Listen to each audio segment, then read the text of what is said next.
Ciheki balkeş ku bir anin u dîroka wê bîna bêne bîra we kesên ku tên vê derê hem bextewar hem jî xembar dibin. Gelo der ku dere em ê bi hev re di nûçeya xwe de temaşe bikin.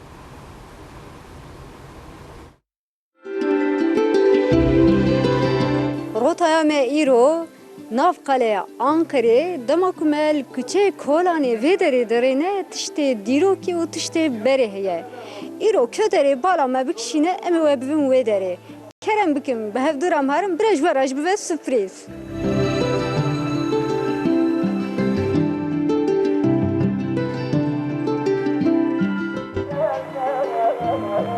Dengtê we we vî hunermendê nav fikire gelo ku di salê çilî û novtî da bi dengê xwe bi avazê xwe celal güzel ses ku xelqê Diyarbekir bû em jî îro hatin gramofon kafeyê kerem ke em ê îro vê derê li wera bidin nasîn.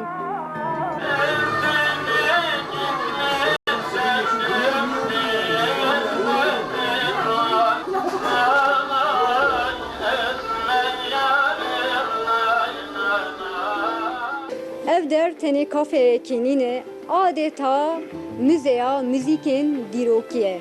Kesê ku tenê vê derê jî ku bixwazin kilamên berê û stranên berê guhdarî bikin dikarin bi van gramofonan guhdarî bikin ji xwe re.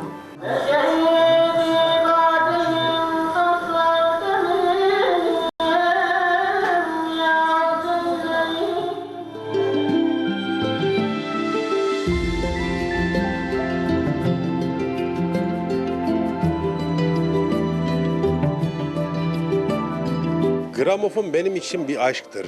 Yani bir daha dünyaya gelecek olursam eğer kesinlikle yine aynı şekilde gramofon işini yaparım.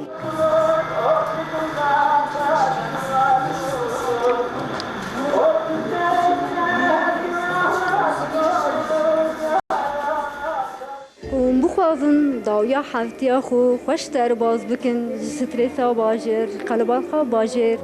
Dûr derbas bin karin bi hezkiriyê xwe re û mervê xwe re werin taştiyeke xweş bikin. Niha xwişkeka mervê derê ku ew jî tim tê vê derê, müdavimê vê derê. Niye burayı tercih ediyorsunuz? Eskiyi ve nostaljiyi sevdiğim için. Gençliğimi hatırlamak için.